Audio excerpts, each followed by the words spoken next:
Poverty is grinding down millions of people all over the country. Prices of essentials are rising daily. People seem to struggle to keep families and lives together. Though poverty stares us in the face, it appears lost to those with power. The express commitment of the President of the Republic to protect the public purse, a promise that citizens welcomed, seems to be an illusion now. Are those managing the public purse not concerned about waste and misapplication of resources that belong to all Ghanaians? At the last reckoning, in the second quarter of this year, our total public debt stood at 334 billion Ghana cedis, representing a debt to GDP ratio of over 80%. And according to Fitch, this is set to rise in 2022 and reach 90% if no action is taken by 2023. This also means that the public debt has increased by 214 billion Ghana cedis from the 120 billion in January 2017. The debt to GDP ratio in January 2017 on the current rebased GDP was 56%. So how have we gone from 56% to almost 80% in 4.5 short years? The ostentation and opulence that have characterized the spending of taxpayers' money contrast sharply with the suffering of the people. The misuse of scarce resources on the avoidable creature comforts of the president and other leading officials must come to an end. It is an unpardonable show of disrespect and insensitivity to the plight of the suffering of the mass of millions of Ghanaian cedis spent on renting luxurious aircrafts for presidential travel at a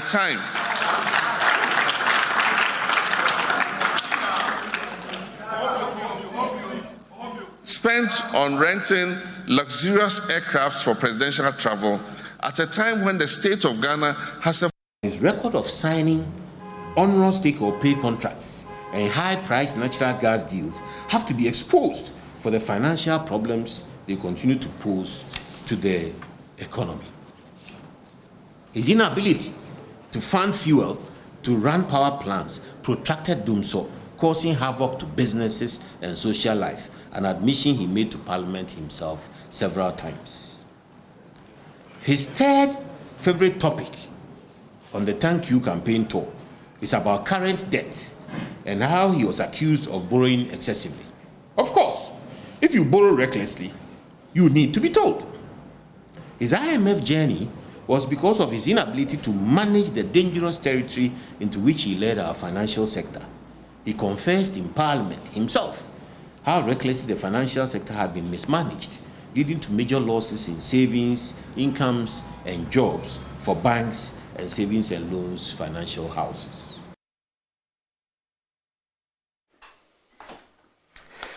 You're welcome back. This is Newsfile. This is your most authoritative news analysis platform. It's brought to you by Bank of Africa, strong as a group and close as a partner, MTN everywhere you go. HLC University, educating ethical and entrepreneurial leaders for Africa. Robert & Sons, seeing is believing. We lead, home is where one starts. Star Assurance, your solid partner. MG Auto Trading, official distributors of MG vehicles in Ghana. CBG, we stand with you. Fabrimental, your partner in steel, and Rehoboth Properties. And my outfit is by Habil's Couture. They are at Adringa Gates, East Legon. You can always reach them. 0200 84 1988.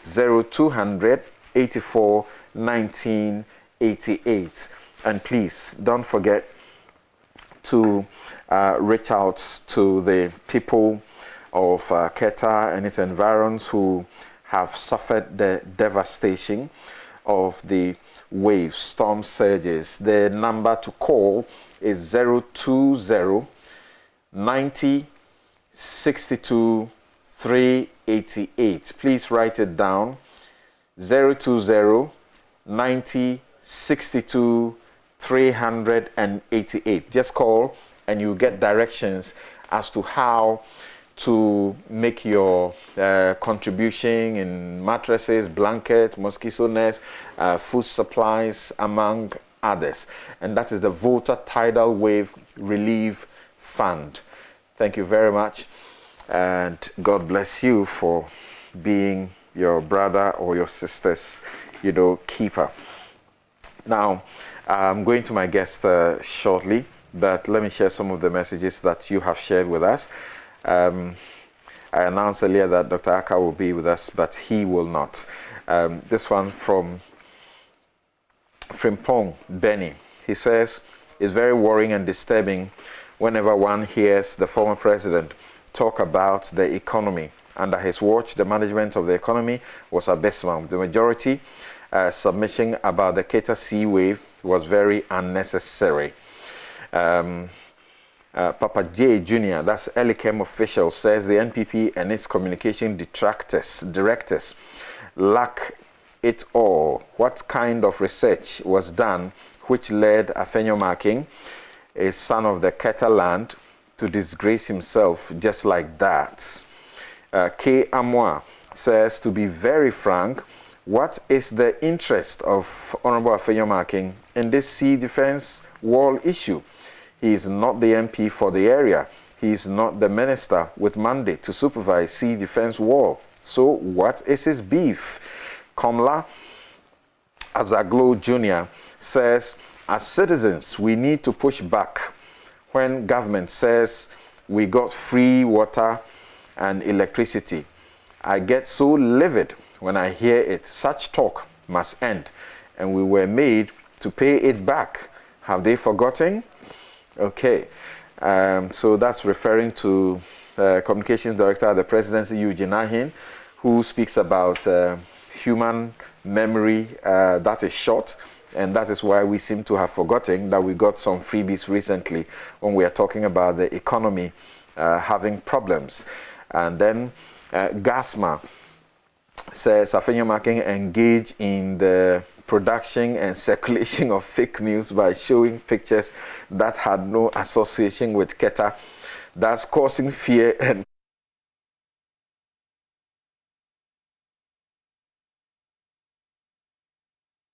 police has begun. No special breeds. Go arrest Afenyo Marking for causing fear and alarm.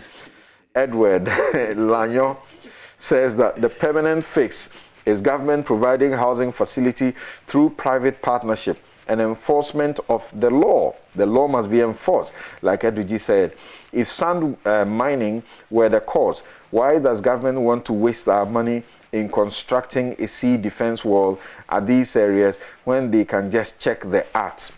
Okay, so for Afenyo and Co, they didn't say it's the cause. They say it aggravates, and I think we admit that it destroys your protection, a lot more. Prince Henry in Koforidua says, in serious country, the deputy majority leader in Ghana's parliament, Lawyer Afenyo Marking, should have resigned and facing prosecution for misleading by presenting false information to the entire Ghanaians and the world at large. That picture was not from Keta. Yes, we know. We just told you it is from Sierra Leone, the Hamilton Beach, where as many as 40 trucks are parked there each day picking sand.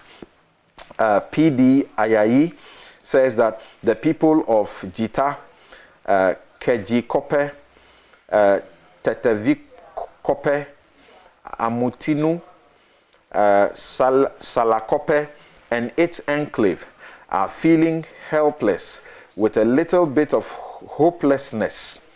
What we need now is to alleviate their plight by supporting them, not politicking.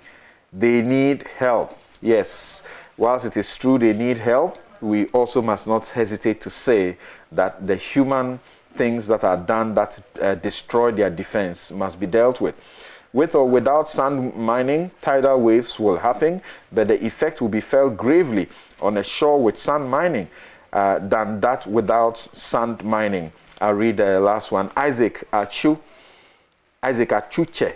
says that what the majority in Parliament is telling the people of Keta is that, quote, if it is so important to them, they should go and fix it themselves, unquote. After all, they are near our flow. Collins Little Tete says that the pillars, leaders to help fix the country are not helping because deep down you have people who want wealth without working, who have knowledge without character, and who want to go into politics without principles. Thank you. I have to shelve quite a good number of your messages because time is running on us. Thank you so very much, Dr. Stephen Amwa, and also to Priscilla. Thank you so very much for making the time to join us, and we apologize that we have run a bit into the time that would have been dedicated to this discussion. Thank you, Dr. Priscilla Chumesi Baffuor. Thank you. Thank you very much, Samson. Thank you for having me, and good morning to your cherished listeners. Great. Okay, I hear we have lost Stika on the line. Stika is Stephen Amwa. Forgive me for calling him Stika. That's what I'm used to calling him. All right. So, yeah. Okay, so let's start with you, Doc. When you hear the commentary from the Catholic bishops and President Mahama, and you hear the reactions from the presidency and the NPP, what do you say? Have they spoken people's reality, and have these reactions further shown that the managers of the economy are oblivious and feel unaffected by what people are going through? Thank you once again, Samson. So to start with, I must say that the issues raised by the Catholic bishops and to some extent former President Mahama, these are legitimate issues. Legitimate issues on the back of the fact that if you look at our growth rates over the years, you clearly see that our GDP growth from 2018 was 6.2%, 2019 was 6.5%, 2020, our growth rate was 0.4%. And when we talk about these numbers, we are talking about total production that has gone on in the country at a given point in time. So you see that there has been a significant turnaround in the level of production in the country. And that is reflected in the livelihoods of people, in the area of employment, in the area of livelihoods, people earning income. But the reality is that the significant downturn of the growth, you should also bear in mind, was could and largely as a result of the COVID pandemic. So you say that the backlash that is coming from the ruling government, I must say, I do not know whether for some reason, sometimes power makes people lose touch of the reality. But the numbers indicate, and when you look at the inflation rate as well, you see that recently the rate of inflation has increased slightly on the back of increases in the price of petroleum products due to taxes, and also partly due to exchange rate depreciation, which is picking up the price. So the ordinary Ghanaian feels the pinch of it. No matter how small you might think that it would not have an effect, it has an effect on transportation.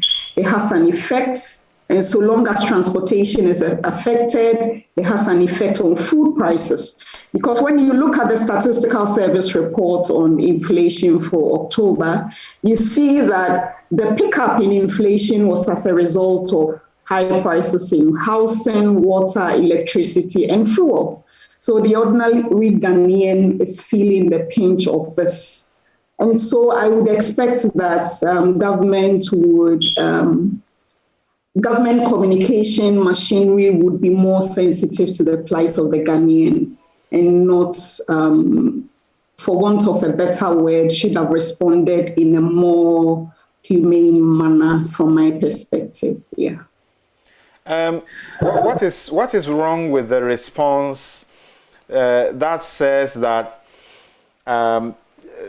let's take Eugene Ahin. He responds and he says that the criticisms are not credible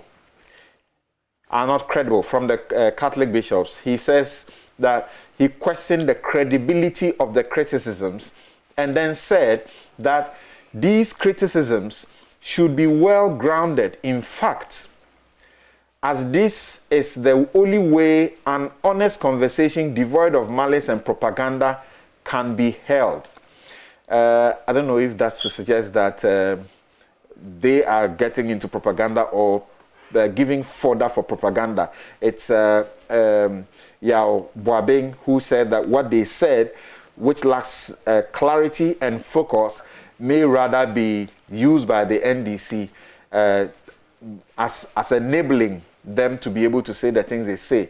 He said the evidence on the ground, I'm talking about Eugene Ahin, points to a healthy economic conditions. He says the transformation that is taking place in all aspects of national life point to an economy that has been well managed, a public purse that is being well protected. Human memory can be short, but it cannot be so short that we have forgotten the free food, free electricity, or free water that were provided en masse by the government to the most vulnerable in society during the height of the COVID-19 pandemic. So he mentions also COVID-19. You have Yaboabia Samoa, who also mentions COVID-19 as the biggest issue. You have just also referred to COVID-19. I will come back to that on the next question, where President Mahama says we have neighboring countries whose economies have not suffered as much as we claim, even in COVID. So this is not right. But my question first to you is where their reactions come from. They say it's a healthy economy, this is lack of credibility in the criticisms, and so on. Once again, Samson, I believe that if you say they should back their claim and make it credible, you are indicating they should go get data to back the facts. But the reality is that people's reality will speak the truth at the end of the day. That Catholic bishops are not in the position to come out with figures to back what they are saying. But to a large extent, they are in touch with society and they see what goes on. So if you say they should prove it, I do not know how else they expect them to prove it. But the reality is that people need jobs. People are out of jobs. Prices are going up slightly. Fuel prices are up. The reality is that when you also look at the debt levels, it has increased significantly between 2019 and 2020. And you indicated, I pointed out to COVID, and you can clearly tell that under COVID, we really spent beyond our means, because when you look at the debt level, it rose clearly to about 15%, by about 15% within 2019 and 2020.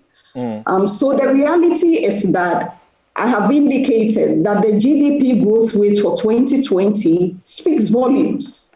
It speaks volumes in terms of jobs that are lost, in terms of livelihoods. And the evidence shows that poverty levels, all the gains that countries had made in terms of poverty reduction over the years, have been significantly rolled back because of the COVID pandemic. I would say that, yes, in all these, we have to situate it and not lose sight of the fact that globally we have gone through a pandemic, and that has a significant negative impact on it. But that said, I believe that the strategy for government going forward should not be to attack the messengers of whatever information that they do not like, but look at the merits of it, because people are in dire situations in terms of income generation options that are increasingly becoming very limited in the country. Right. Now, the issue about COVID that you also refer to.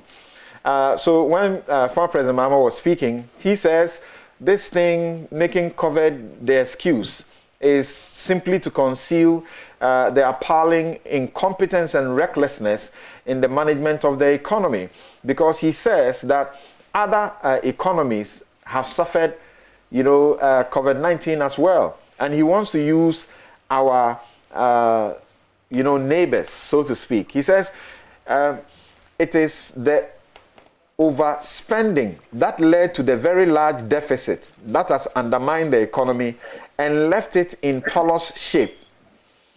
Data from our neighbors and other comparators in sub-Saharan Africa, who were also ravaged by COVID-19, clearly shows that almost all of them kept their economies within manageable limits and have not been thrown into the economic crisis we find ourselves in. So he shows us the example. Says, let's begin with Cote d'Ivoire, which was President Akufo-Addo's favorite comparator to Ghana in the run-up to the 2016 elections. COVID-19 did not affect us any more extraordinarily than it did Cote d'Ivoire. Yet their budget deficit for 2020 was 5.9%, and their debt to GDP ratio stands at 45.7%. Togo, Benin, Nigeria, Sierra Leone, Liberia, and Niger, among others, have deficits below 7%, while their debt to GDP are nowhere near the 80% we have recorded. What do you say to that? We can't be saying COVID-19 is responsible for the difficulties in the economy? Indeed, once again, I'll say that when you look at our strategy for managing COVID-19, you see that there was a lot of expenditure rolled out. These were not planned expenditure. You look at free water, free electricity, food. And I mean, Ghana was touted as one of the stars of Africa in terms of management and being sensitive to the plight of the poor. But the reality is that most of the expenditure that went on, those were transitory in nature. So we enjoyed electricity, water for a period of time. And you show that you clearly indicate that the communication machinery is saying, have we forgotten? The challenge is that in economic terms, changes in incomes that are transitory are not issues that people base their expectations on. So you see that people enjoy these. It was good at the time. And to a large extent, some of us questioned the rationale behind a lot of the freebies that were enjoyed because it was an election year. Probably there was a lot of politics that had to do with it. But the reality is that the overspending, when you look at the numbers, is clearly having a toll, and it shows on the debt to GDP, because when you look at government budgets, you see that the deficit significantly increased during that period. So the reality is that we manage COVID. We cannot downplay the negative effect of COVID on our economy, but indeed we overspent and we spent beyond our means with the hope that when the economy picks up and we recover, we could recover most of the loss that had been made. But the challenge really, when you look at government budgets, you are looking at the expenditure and the revenue side. And clearly you show that the revenue side, there's a lot of issues in terms of revenue mobilization, and government is not able to make enough to make up for the expenditures. On the expenditure side, we need to look at expenditure rationalization, value for money. And those are the issues that border on corruption that the Catholic bishops are also looking at. So it's a whole issue, and I get the dilemma that government is in, because I mean, on the back of all these, this is a government that has been known to have criticized a government based on economic issues. And the fact is, the statistics are not looking too great as expected. But I do not also want us to downplay the effect of COVID because it is quite significant. Right. In the rare occasions like this one that we have benefited from your wisdom, you have focused on employment and what targets the youth to ensure that, the economy will grow. But what do you say to the claim that the present economic decline is even more shocking when viewed against the backdrop that this has been the most fortunate government in the history of Ghana in terms of the quantum of resources it has received? Indeed. So when you look at the quantum of resources that it has received, the evidence is pointing that this government has had a lot of it. But this is also a government that has rolled out a massive social expenditure scheme on the back of the free SHS, which is also consuming quite a chunk of the resources that are generated locally. So on that scale, you see that, yes, government was quite ambitious on the estimation of revenue that was to come in. And based on that, there has also been the argument. So for the free SHS, because when you look at the data, you see that capital expenditure in recent times have been dwindling. And as a developing country, we need that capital expenditure. So the argument has been, should we include expenditure on free SHS as a capital expenditure element because we are investing in human capital? That is something we can debate about. But the reality is that, yes, government was a bit ambitious in terms of the expectations of revenue, and for that matter, rolled out expenditures that are also quite ambitious. And based on all this, without anticipating any significant negative shock, that explains quite the position we are in. And when you look at the unemployment situation, you see that, yes, government is struggling because the private sector that is supposed to drive that agenda based on prudent economic management is also struggling to find it fit reeling back some of the negative effects that the pandemic has had on them. Okay. Hold on there for me. When I return to you, I'd like you to share with us, even if it is repeating, solutions you have given us already before. Once the issues remain unresolved, we have to repeat them. What two major steps that government needs to take, in your view, to reverse the downward, trend as far as the economy is concerned, from the critics, and to avoid what we are told that, international financial watchers, including the Fitch and the rest of them, are likely to do to destroy the confidence in the economy.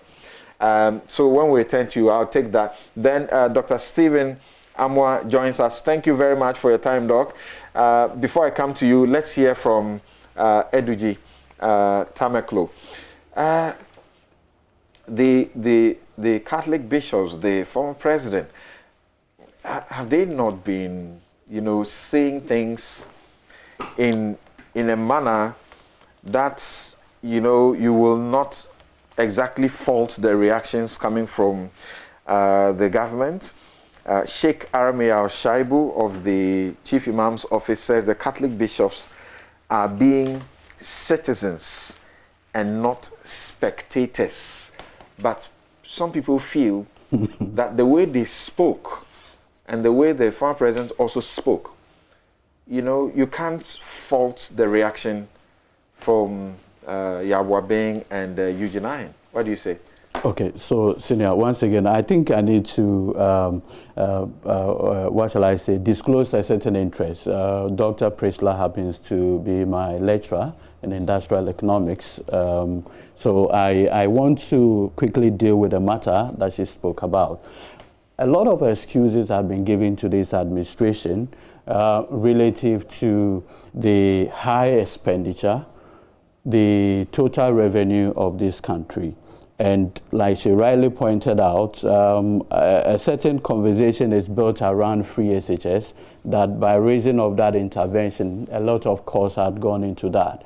It's important to set the record straight that from 2017, September, when we started, this government started the rollout of the free SHS, the overall cost of the entire project is a little over 7 billion Ghana cedis. ESLA alone had given this administration close to 15 billion Ghana cedis within this period. Oil revenue alone had given this administration $13 billion. So that alone is enough to resolve the matters relative to free SHS.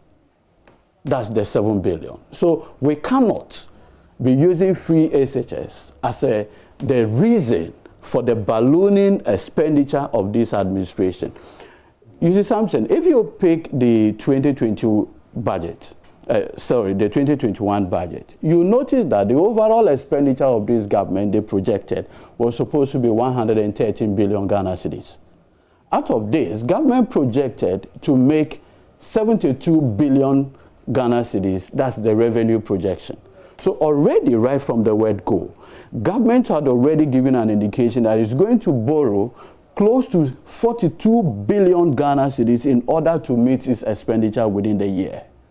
And so these are the realities. Now, if you pick these numbers, 35 billion of these numbers is going into debt servicing, interest payment, and amortization alone. So if your overall revenue is 72 billion, and you are using 35 billion of it to settle interest payment and amortization, then how much are you left? 839,000 public sector workers. We have already projected to spend 30 billion on them. So 35 plus 30, how much is left? We cannot also be saying that we are using borrowed funds to sustain free SHS, because that cannot be correct. And so, if you listen to the conversation and the reality is that you have a situation where today, government of Ghana is spending so much on consumption at the expense of real, as the learned professor, doctor said, capital expenditure, because that is where the actual growth of the economy usually comes from. So that if you are investing less in capital projects and spending more in consumption, the outcome will be a situation where today the economy is basically grounded, it is not moving. The government's own intervention that in the past it had decided to do away with, government is rolling some of them back. Look, I have with me here Samson, Custom Division, Ghana Revenue Authority. And basically what they are saying is, quote, removal of benchmark values on selected items commences from November 15, 2021. What does that mean? What it means is that even at the ports, the benchmark value that we used to give our importers and exporters, government of Ghana is rolling it back because they need more money, more revenue. So we have come to the point where it is not that the Catholic Bishop Conference and other persons speaking to the economy are just what you call exaggerating or just speaking without reality checks. The truth of the matter is that as we speak today, by the mismanagement of the economy by this administration, we're having to borrow so much. The last one is the attempt in October to go for Eurobond. That had failed. Government of Ghana, and through some of their unofficial spokespersons, are saying that we should blame some of this mismanagement in a globalized incompetence. That is to say, everything is about COVID, everything is about COVID. But everything cannot be COVID, because as of 2019, the figures were already showing bad signs, even before COVID came in. When COVID came in, the economy went down. I mean, the shutdown was just for 21 days. Before that time, we were told that the economy was sound, robust, resilient. An economy that is sound, resilient, and robust, within 21 days of shutdown, the economy had already gone aground. What it means is that this incompetent administration had basically built a paper economy.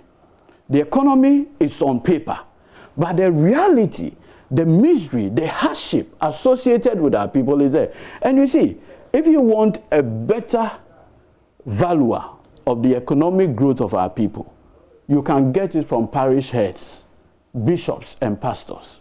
Because at least every Sunday, they know how much they take by way of offering. So that if their members are prosperous, they know how much tithe they are paying. There's a very informal way of assessing how well Ghanaians are doing.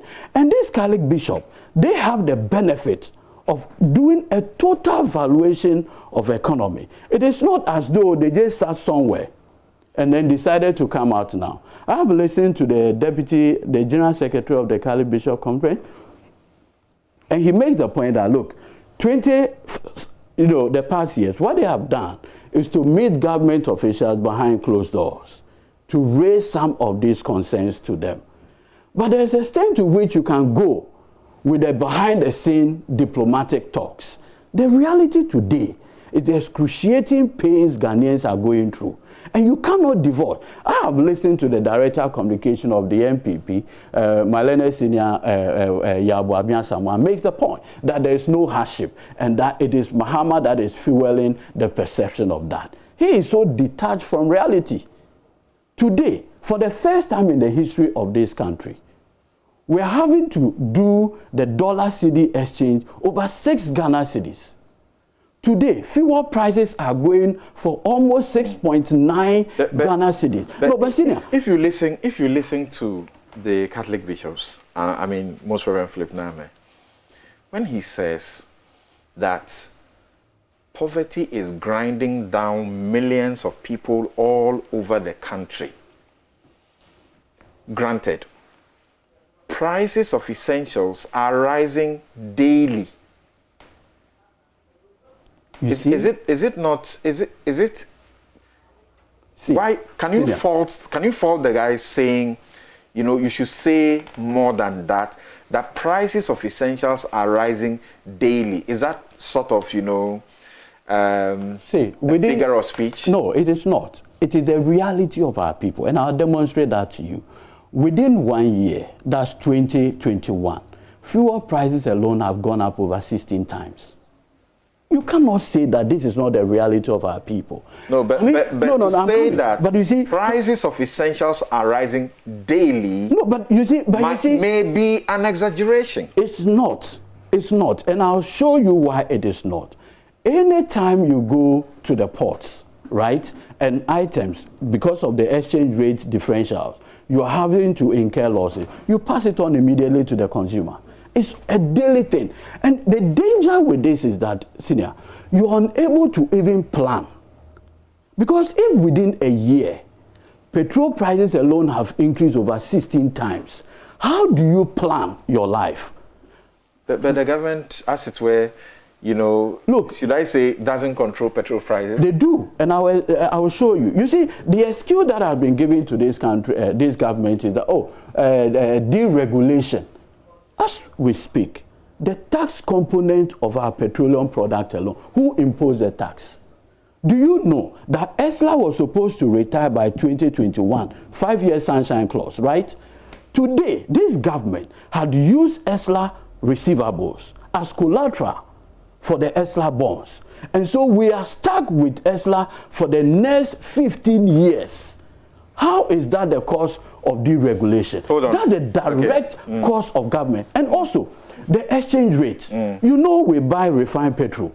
And so we need more dollars to buy the petrol outside. The more you need more cedis to get fewer dollars, it puts downward pressure on the cedi. And so the depreciation of the cedi cannot be as a result of deregulation. It's the direct incompetence of the economic management. Thank you.